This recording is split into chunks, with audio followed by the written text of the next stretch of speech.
But in the last 3 years since I left YouTube, I have experienced two major losses. Two major losses.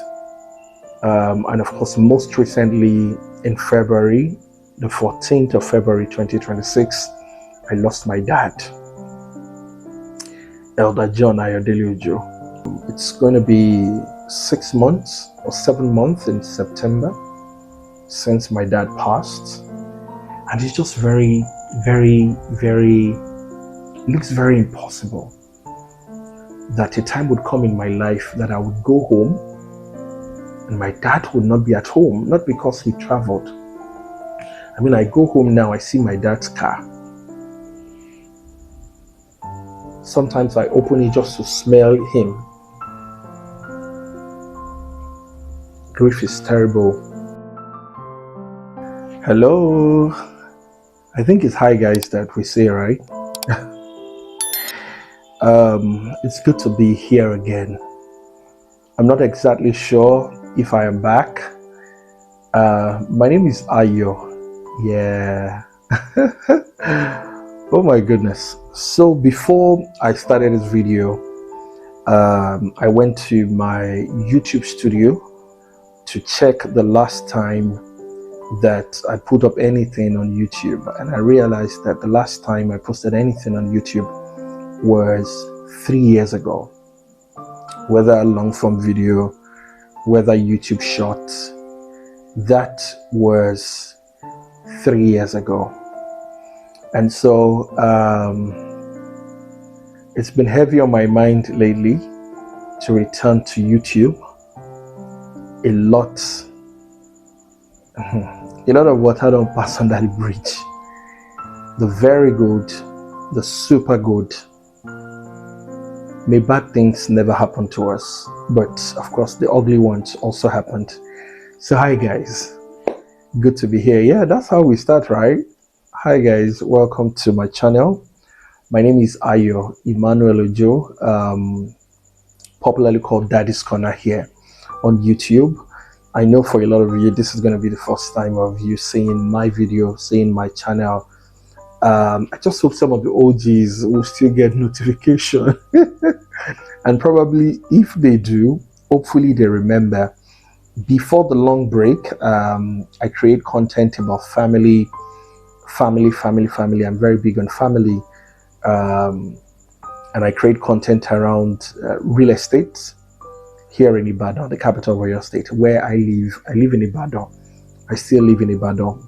Making this video now at night. What time is it again? It's about 6 minutes past 9 at night. I am currently in my office. Part of the gist that I'm going to give. Yeah, but please turn on the notification bell and please subscribe to my channel. I'm here to talk about grief. I am here to talk about grief. I'm not quite sure if anyone is even interested in why it took this long. In fact, I'm struggling right now. it's not looking like it anymore, but God is going to help me. Is this a return? Well, hopefully I can create some form of structure around a return to ensure that I return on YouTube. And please, if you're interested to know why I left YouTube in the first place, not because I actually left, to be honest. Life just got pretty overwhelming. To be honest, I was so overwhelmed. So overwhelmed that I just didn't know how to return. So currently, I manage Wells Radio 89.3 FM. For those who are my old viewers, Wells Radio is not new to you, but you probably know Wells Radio as an online radio station. But right now, Wells Radio 89.3 FM, is a terrestrial station, and we're more than 2 years. And so the journey of getting off YouTube for a while or being overwhelmed by life started just a few months before taking off for Wells Radio, because by 1st of January 2027, the station is going to be 3 years old, right? And it's been about 3 years since I left. So I got pretty overwhelmed with work. I resumed as the head of programs for the radio station. It's a new job, a new assignment. We're trying to set up all of that. And so that got pretty overwhelming, and family and family and family. But in the last 3 years since I left YouTube, I have experienced two major losses. And of course, most recently in February, the 14th of February 2026, I lost my dad, Elder John Ayodele. The other loss that I experienced was last year. I'm not bold enough, confident enough to share that with the public, but I experienced a loss before that, a very deep and very, very deep one that got me tired of appearing before the cameras. Basically 14th of February 2026, I got a call from my mom that she's trying to wake my dad up, and dad wasn't waking up. To be honest, I'm trying to play the tape again now of how the call felt like when I received it. By the way, my parents live in Ibadan. My dad lived in Ibadan all his life except for work, outside of Oyo State. And the Wednesday before that experience, so this is why the grief is getting to me so much. That I know that this conversation might not be for everyone, but if you are experiencing some form of grief right now, maybe this will touch you. So my dad was very involved, very, very involved in our lives. I mean, I'm married now, I'm blessed with children. My dad was very involved in our lives. The Wednesday before, my dad passed on Saturday, the 14th of February 2026, I beg your pardon. And that's on my sister's birthday. Yeah, I just imagine how she's going to celebrate that birthday next year without feeling guilty of something. I mean, she's not responsible in any way, but I can only imagine if that were to be my own experience of my birthday, so to say. So the Wednesday before my dad passed, he took my daughter and I for high school inter-house sports competition, and that's to explain how involved daddy was. Daddy was loved by everyone. I mean, I'm sure that in life you would have those who do not like you. Daddy was involved in our lives up until my marriage is going to be 8 years on the 15th of December this year. Up until, say, the last 4 years, my dad, I'll still call my dad when I need to buy new belts, and so many other things that we hardly do as children, because dad had always done these things, for us. Even when we started getting married and the likes, dad did all of that for us. And so for my daughter's inter-house sport, one of the things that I did, or that I do, my mom is still alive, and I pray that the Lord will keep her for us. Amen. One of the things that we'll do, or that I do as the only son of my father, is to let him also get involved in my children's life, especially my daughter. My daughter spent, a good, growing up time with them in the house. She would go there for weekends, make her hair in daddy's house and all of that, So we'll call daddy to help us buy things. My sister wants to buy electronics. I also want to buy some high-end electronics or something. I'll call my dad because he's very knowledgeable, in that regard. Say you want to buy a property or something, call daddy. Daddy is always available for these things. So on Wednesday, he had told me before that Wednesday that just a feeling of slight malaria, and he had started medication. Take one or two things. It's malaria. In sub-Saharan Africa, you have malaria, take paracetamol, something, I need to go. So the Wednesday, he picked us up, drove us to the inter-house spot, and usually my dad would sit with my daughter on the field, watch all of the activities. He's such an active man. But on that day, he sat in the car, and I told him, Daddy, won't you go and watch Mariah's inter-house spot? And he said, no, that is not, you're not feeling up to it. That is not feeling up to it. So I stepped out and then went there, but I didn't suspect anything. He didn't look like he was going to die.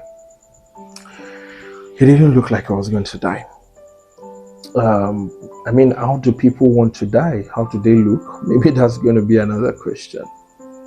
And then he dropped us.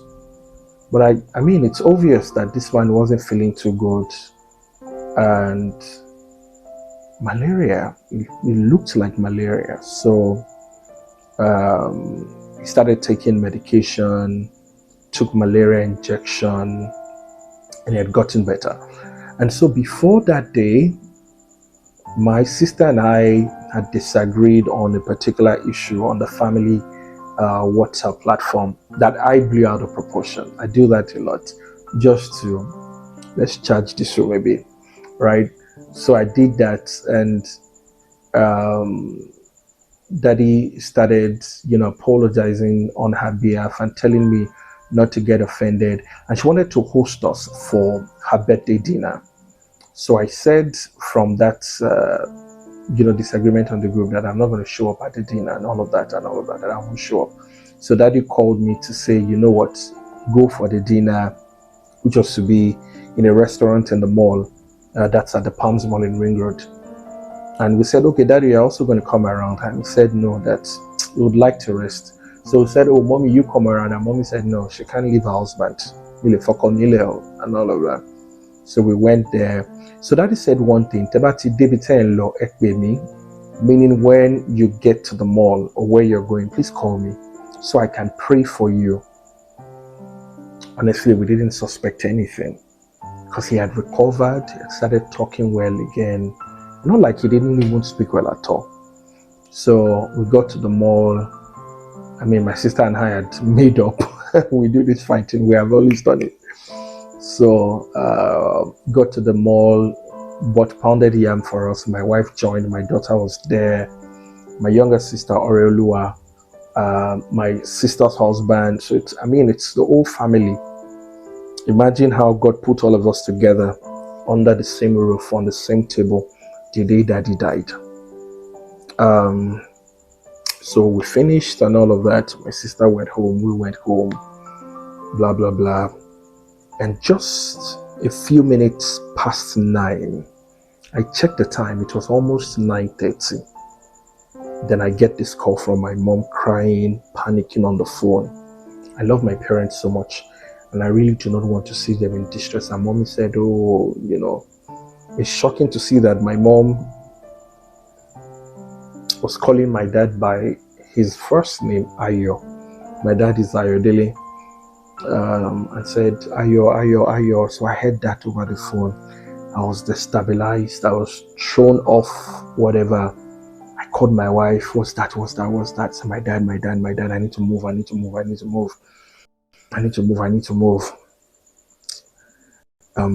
I moved. What's called driving? Jumped on the bike. I don't want to give details of where I live and where they live, but it's quite a distance. My body was literally shaking. To cut a long story short, got home and Daddy was lifeless.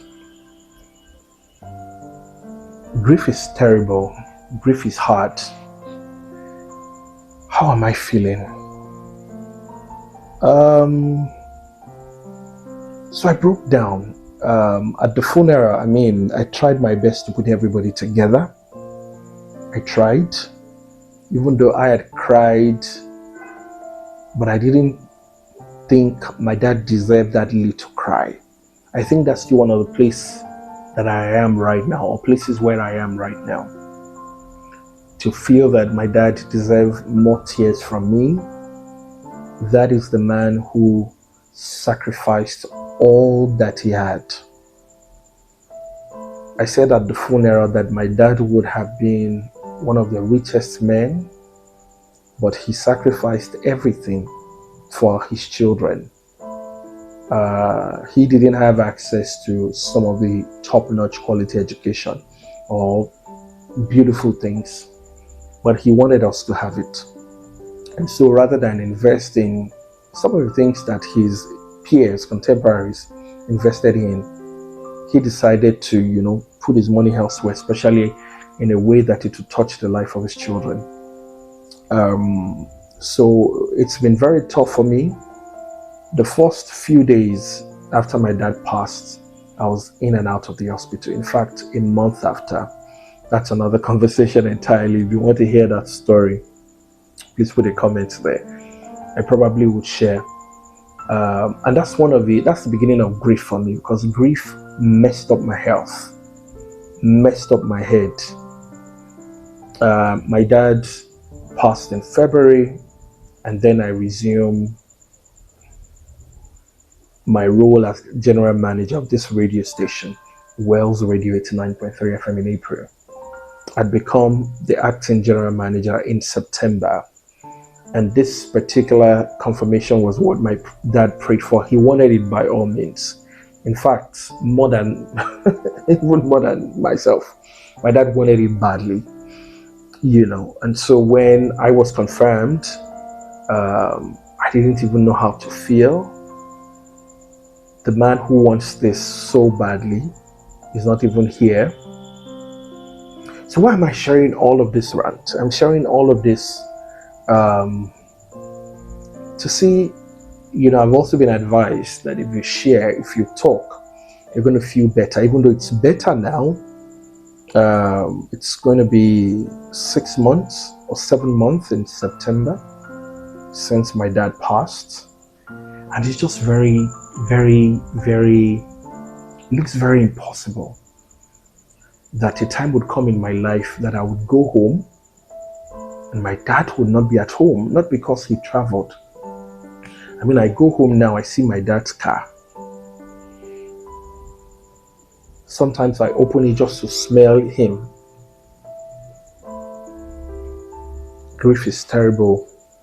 Grief is bad. Remember that I said sometimes last year I'd experienced a major loss too. And then when this happened in February, that just threw me off balance completely. Have you been through grief, or you're currently right inside it? I'd like to hear from you. Especially the loss of a parent. So I heard that they feel different. I pray that God keep us all to fulfill our purpose on earth. My dad was 70 years. I would really love him to be, say, like 90, 100. In fact, right after then, when I see people who clock 70, sometimes I feel like life is so unfair to him, to me. When I see it is something. So I'm currently at the stage of that realization that my dad is gone and he would not return again.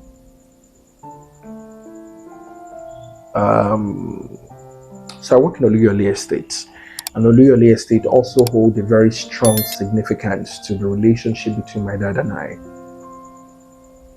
And I work in that same place. So every day reminds me of my dad. When I wake up in the morning, that reminds me of my dad. No one to call. So my mom would call now and sing. There's a particular song by Ebenezer Obi that my dad would sing for my daughter, and my mom would do that now. But to be honest, it doesn't feel the same way. So the 9th of July was my birthday. And to the glory of God, I just pray to God that I just want to be happy on that day, as I do not want that day to be another day to grief. But sometimes at noon, I started feeling my dad heavily, that, your dad is no more. So I went to on WhatsApp. I went on WhatsApp to check the chats. My dad would send the voice note guy, especially because of the kind of job that I do. It's not that convenient for you to call me at any time and expect me to pick. So my dad would send me voice notes.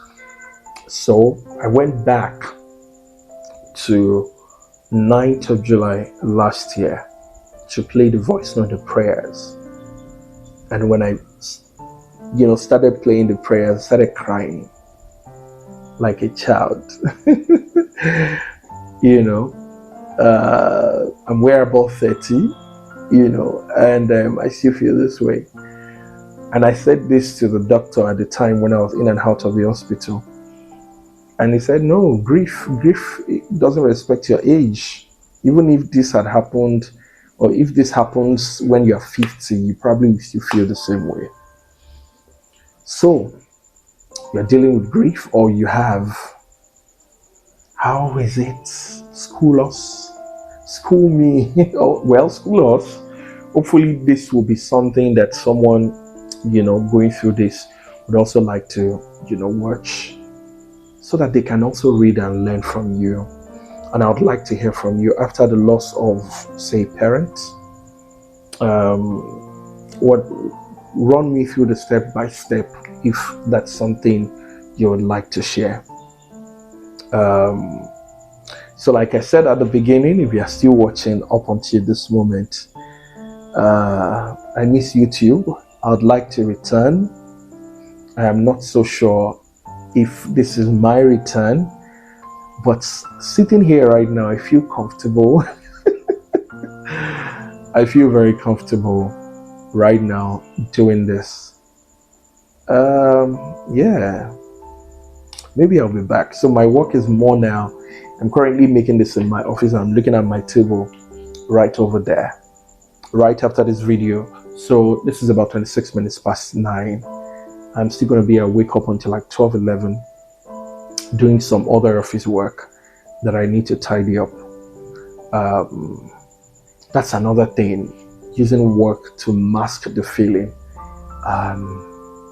This video is getting too long. So talk to me in the comments. I'd like to read from you. Drop your comment, share your thoughts. Pray for me that God would help me, comfort me. And I would like to make a special video again, hopefully with to hear from those who lost probably their dad first. I can't imagine that my dad is gone. Whew. I'll see you in the next video. Remember to like, share, subscribe, and drop your comments. Thank you for watching. God bless you.